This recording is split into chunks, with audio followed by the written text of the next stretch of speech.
आज का टॉपिक जो है इसको कंटिन्यू करते हैं। पिछली वीडियो में हमने काफी कुछ पढ़ा दिया था।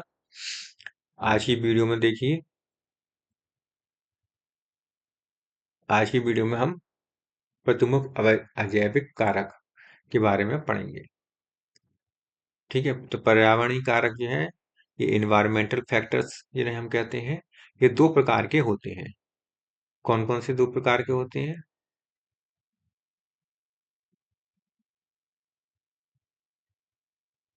कौन कौन से दो प्रकार के होते हैं? एक तो होता है अजैविक कारक और एक इसे हम एबायोटिक फैक्टर कहते हैं, और दूसरा होता है जैविक कारक। ये होता है जैविक कारक। जैविक कारक इसे हम बायोटिक फैक्टर कहते हैं। ठीक है, बायोटिक फैक्टर कहते हैं। ठीक है, कौन कौन से होते हैं अजैविक कारक? तापमान, जल, प्रकाश और मृदा। Temperature, temperature, water, water, light और सॉइल। ठीक है, बायोटिक फैक्टर कौन कौन से होते हैं? पादप, जो उत्पादक होते हैं, प्लांट, जंतु जो उपभोक्ता कहे जाते हैं, एनिमल्स, और उपभोक्ता होते हैं, सही है, सूक्ष्म जीव अपघटक होते हैं, डिकम्पोजर्स होते हैं, माइक्रो ऑर्गेनिज्म।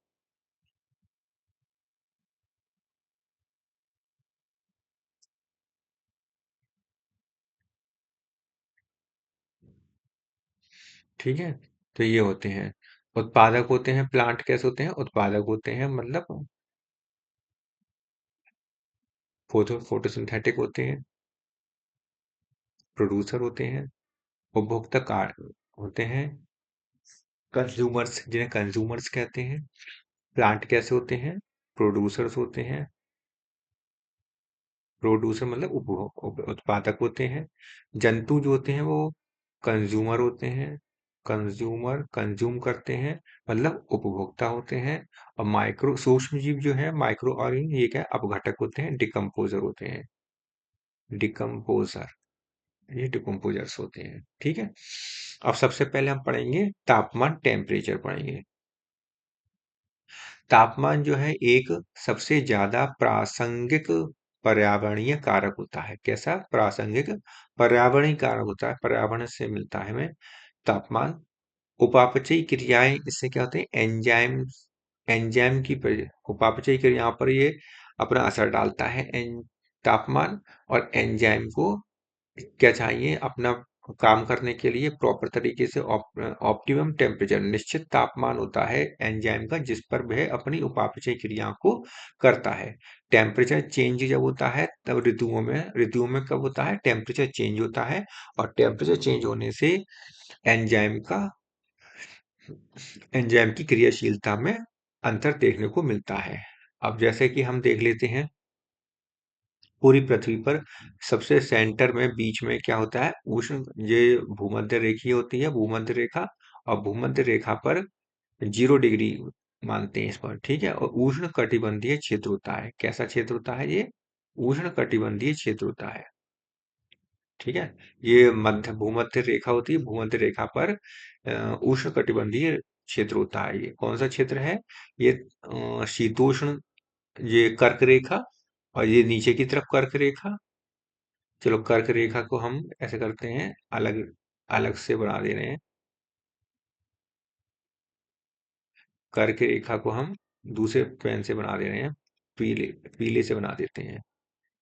देखिए, ये रही कर्क रेखा, ये रही कर्क रेखा। तो ये वाला जो भाग है, ये सब क्या? उष्ण कटिबंधीय क्षेत्र है। क्या कहलाता है? उष्ण कटिबंधीय क्षेत्र कहलाता है। ठीक है, तो यहां से यहां तक का सारा क्या होगा? उष्ण कटिबंधीय क्षेत्र हो गया। कर्क रेखा से कैप्रिकॉन तक, मकर रेखा तक, कर्क रेखा से मकर रेखा तक बीच में, और ये भूमध्य रेखा है। ठीक है, और इससे ऊपर वाला जो तापमान है कर्क रेखा से ऊपर, वो उपोष्ण क्षेत्र कहलाता है। कर्क रेखा से ऊपर वाला शीतोष्ण, शीतोष्ण से ऊपर उपोष्ण, उपोष्ण से ऊपर ध्रुव होता है। ऐसे नीचे की तरफ मकर रेखा से नीचे वाला शीतोष्ण, शीतोष्ण से नीचे उपोष्ण, उपोष्ण से नीचे ध्रुव, इस तरीके से होते हैं। तो मैक्सिमम टेम्परेचर जो होता है वो 0 डिग्री पर होता है, भूमध्य रेखा पर होता है। और कर्क रेखा से नीचे शीतोष्ण और मकर रेखा से नीचे भी शीतोष्ण होती। मतलब 20 डिग्री से नीचे शीतोष्ण, 20 डिग्री नीचे से मकर रेखा 20 डिग्री पर है, तो 20 डिग्री से नीचे भी शीतोष्ण होता है। अब यहाँ पर देखेंगे हम, तो भूमध्य रेखा से दूर जाना मतलब तापमान को कम हो जाता है। तापमान कैसा हो जाता है? कम हो जाता है।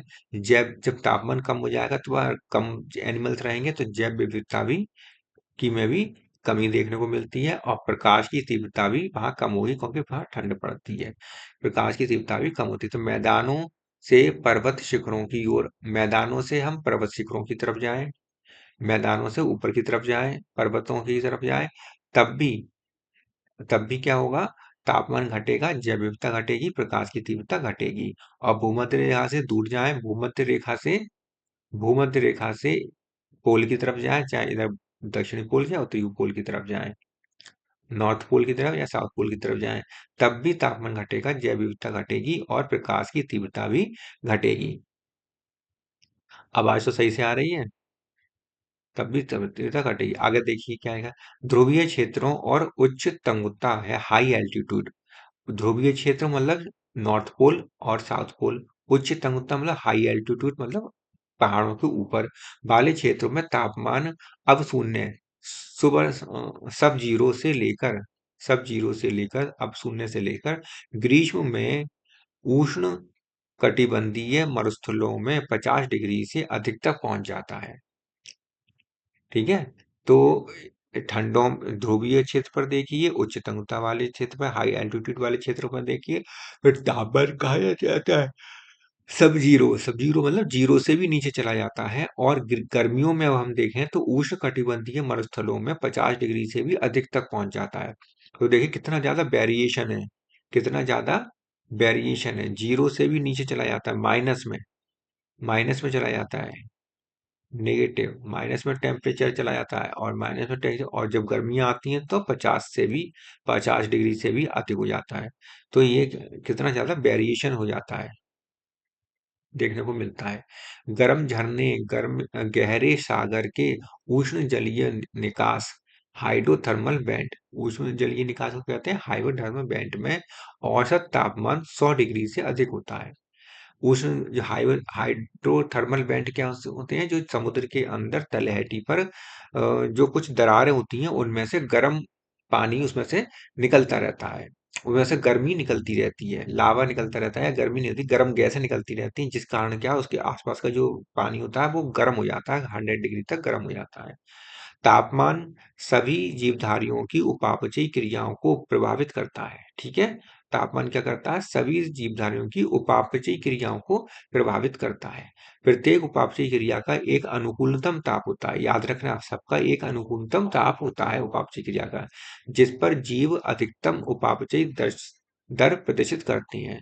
एक अनुकूलतम ताप का मतलब क्या है? कि ऐसा अनुकूलतम ताप होता है, अनुकूल ताप उसे कहते हैं जिस टेम्परेचर पर जीव अधिकतम उपापचयी दर प्रदर्शित करता है। जैसे कि एनिमल के लिए 25 डिग्री से 30 डिग्री तक होता है। 29 डिग्री सेंटीग्रेड से 30 डिग्री वाले स्थानों पर जीवधारी भलीभांति वृद्धि कर लेते हैं। तो अगर 29 डिग्री से 30 डिग्री वाला टेम्परेचर, वहां जीवधारी भलीभांति वृद्धि कर लेते हैं, क्योंकि सभी उपापचयी क्रिया अच्छे से चलती हैं। पृथ्वी की सतह पर लंब रूपी तापक्रम के उतार चढ़ाव को पतन दर कहते हैं, या लैप्स रेट कहते हैं। जो लंब रूपी तापमान है ऊपर नीचे चलता रहता है, जीरो से माइनस चला गया, फिर ऊपर तक चला गया, ऐसे लंब रूपी तापमान के उतार चढ़ाव को क्या कहते हैं? लैप्स रेट कहते हैं। जीवधारियों पर तापमान का वृद्धि और विकास, जीवधारियों पर तापमान की वृद्धि, तापमान बढ़ जाए, एवं विकास, प्रजनन, आकारिकी, उपापचय और लिंग अनुपात पर प्रभाव डालता है। तो जीवधारियों पर तापमान का क्या क्या प्रभाव डालता है? वृद्धि पर, विकास पर, प्रजनन पर, आकारिकी पर, उपापचय पर और लिंग अनुपात पर भी प्रभाव भी पड़ता है।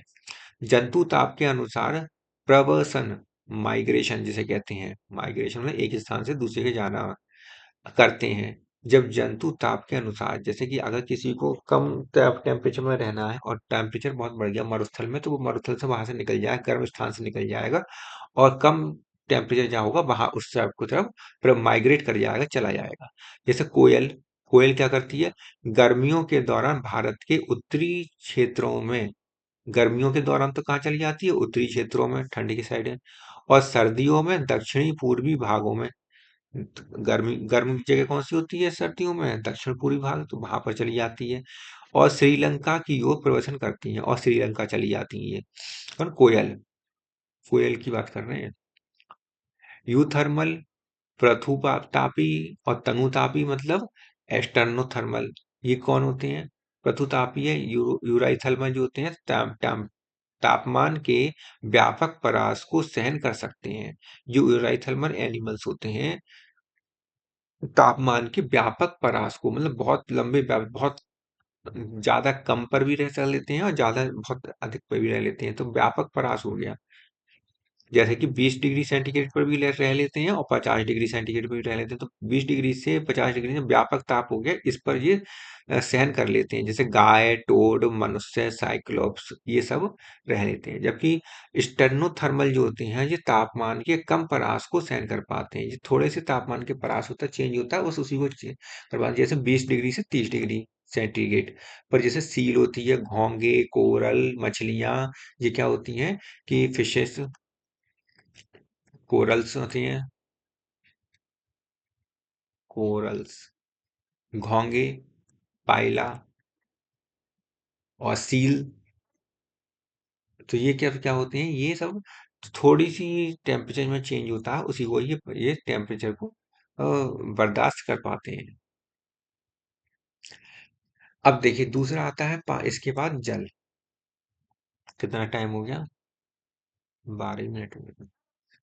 जल की बात देखिए, वाटर, जल एक महत्वपूर्ण पारिस्थितिकीय कारक होता है। जल ही जीवन है, ये हम सबको पता, स्लोगन पता है। पृथ्वी का 71% भाग जल से ढका रहता है। कितना प्रतिशत भाग ढका है, जल से 71% भाग। ये जीव द्रव्य का प्रमुख घटक है। जीव द्रव्य मतलब जीव द्रव्य के अंदर भी 70% पानी ही होता है। वनस्पति पर इसका प्रत्यक्ष प्रभाव हमें देखने को मिलता है। पृथ्वी की सतह तथा वातावरण के बीच, ऊपर कर लें इसे थोड़ा, पृथ्वी की सतह तथा वातावरण के बीच अवक्षेपण मतलब प्रेसिपिटेशन तथा बाष्पोत्सर्जन ट्रांसपिरेशन की क्रमिक घटनाओं के कारण निरंतर रूप से जल का विमिनय एक चक्र के रूप में होता रहता है। इसे जल चक्र कहते हैं। तो इसमें क्या होता है कि जो प्रेसिपिटेशन है, मतलब बादल आए, अब बादल आते हैं तो ये बरस जाते हैं, नीचे बूंद बूंद कर बरस रहे हैं, तो ये बरसने का क्या कहलाता है, प्रेसिपिटेशन या अवक्षेपण कहलाता है। और जब कोई पानी होता है वो जमीन पर, नदी होती है, तालाब होते हैं, इसमें से पानी गर्म उड़ उड़ के ऊपर जाता है, इसे क्या कहते हैं, ट्रांसपिरेशन, बाष्पोत्सर्जन, या इसे कहते हैं इवोपरेशन। और प्लांट प्लांट जो होते हैं पौधे, ये पौधे क्या करते हैं, बाष्प उत्सर्जन करते हैं, पानी को हवा में बाष्प के रूप में ट्रांसफर करते हैं, तो बाष्प उत्सर्जन या ट्रांसपिरेशन कहते हैं। कि ये प्रक्रिया जो होती है, इसमें पानी बाष्प के रूप में ऊपर उड़ता रहता है और बादल से प्रेसिपिटेट होकर फिर नीचे वापस आता है, ये चक्र चलता रहता है, इसे जल चक्र कहते हैं, वाटर साइकिल कहते हैं। अवक्षेपण मतलब प्रेसिपिटेशन के अंतर्गत वर्षा आती है, ओले पड़ते हैं, ओस पड़ा पाला, ये सब कुछ इसमें प्रेसिपिटेशन के अंतर्गत हमें देखने को मिलता है।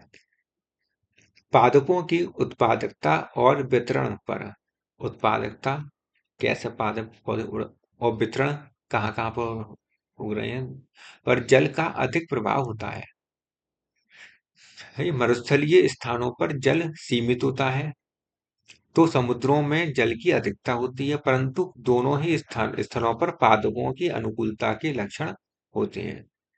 मरुस्थल में उगने वाले पादप अलग होते हैं, पौधे अलग होते हैं, और जल में उगने वाले पौधे, समुद्र में उगने वाले पौधे अलग होते हैं। इनकी दोनों अनुकूलता होती है, तभी वे वहां पर पैदा हो पाते हैं, उग पाते हैं। जलीय जीवों के लिए जल की गुणवत्ता, रासायनिक संगठन, पीएच महत्वपूर्ण होती है। तो जलीय जीव जो होते हैं उनके लिए ये जल की गुणवत्ता, मतलब नमक ज्यादा तो नहीं है, कम है, जैसे कि नदी का पानी है और समुद्र का पानी है। समुद्र के पानी ज्यादा खारा होता है, ज्यादा नमक होता है, लवण ज्यादा होते हैं, और नदी के पानी में कम होती है। तो इनकी जल की गुणवत्ता जो है वो जलीय जीवों के लिए महत्वपूर्ण होती है। लवण की सांद्रता प्रति 1000 भाग में लवणता के रूप में मापी जाती है।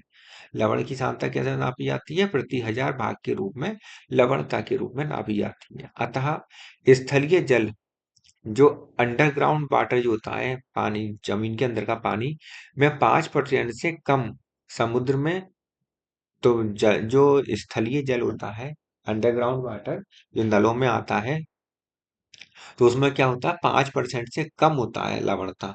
समुद्र में 30 से 35% लवणता होती है, बहुत अधिक होती है। कुछ अति लवणीय लगूनों में 100% से अधिक लवणता होती है। कुछ अति लवणीय लगून होते हैं, जगह होती है, वहां पर पानी में कितना होता है, 100% से भी ज्यादा लवण होते हैं। कुछ जीव लवणता के व्यापक परास के प्रति सहनशील होते हैं, जैसे टेम्परेचर के प्रति सहनशील थे, ऐसे ही कुछ होते हैं जो व्यापक परास के लिए प्रति सहनशील होते हैं, जैसे पृथु लवणी, यूराई हेलाइन, यूराई हेलाइन कहलाते हैं। जैसे कि स्टिंगरे होती है, स्टिंगरे, और सी अर्चिन, ये दोनों होते हैं। तनु लवणी जो स्टीनो हेलाइन होते हैं।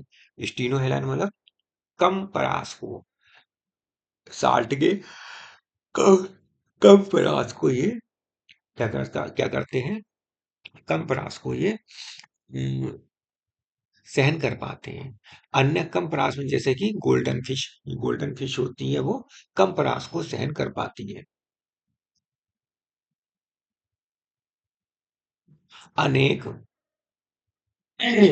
अनेक अलवणीय जल के प्राणी समुद्र के जल में, और समुद्री प्राणी अलवणीय जल में लंबे समय तक जीवित नहीं रह सकते। ठीक है, जो नदी के प्राणी हैं वो समुद्र में जीवित नहीं रह सकते, जब समुद्र के जीवित प्राणी हैं वो नदी में जीवित नहीं रह सकते हैं, अधिक समय तक जीवित नहीं रहते, क्योंकि उनमें परासरणी ऑस्मोटिक समस्याओं का सामना करना पड़ता है। ऑस्मोटिक समस्याओं का सामना करना पड़ता है। तो ऐसी अगर कोई मछली है जो समुद्र में रह रही है, तो समुद्र में रह रही, समुद्र का पानी कैसा होगा, साल्टी होगा, खारा होगा। तो इसमें क्या होगा कि इसके अंदर जो ऐसी चीजें होंगी, ऐसा कुछ मैकेनिज्म होगा जिससे ये लवण को, ये पानी पीने के बाद ये लवण को बाहर निकालती रहेगी, ये लवणों को बाहर की तरफ निकालती रहेगी, तब ये जीवित रहती है। अब यही अगर को हम इसका क्या करें, समुद्र की मछली है, इसको हम ट्रांसफर कर दें उसमें, नदी में, रिवर में, रिवर में ट्रांसफर कर दें, तो रिवर में क्या करेगी ये लवण को है, ये लवण को निकालना शुरू कर देगी, तो इसमें लवण की कमी हो जाएगी। जब इसके अंदर साल्ट की कमी हो जाएगी तो ये मर जाएगी, कुछ समय पश्चात ये मर जाएगी। ऐसी उल्टा इसमें रिवर की नमी को अगर हम मराइन फिश को, मतलब समुद्र की में डाल दें, तो उसमें क्या होगा कि इन जो रिवर की नदी होती हैं, नदियों की, तालाबों की मछलियां होती हैं, इन फिशेस में ये मैकेनिज्म नहीं होती, लवण को निकालने की मैकेनिज्म नहीं होती। जब इनको हम समुद्र में डाल देते हैं तो लवण इनके अंदर चला जाता है, एक्युमुलेट होता रहता है, और ये अधिक लवण के कारण ये मर जाती है। प्रकाश की बात करते हैं, अब हम लाइट हो गई, पानी हो गया, प्रकाश देख लेते हैं।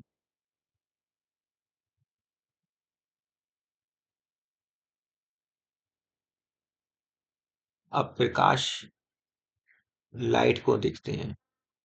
कहते हैं टाइम कितना हो गया, 18, अब बस बहुत बहुत लंबा हो जाएगा, तो 18 मिनट हो चुके हैं।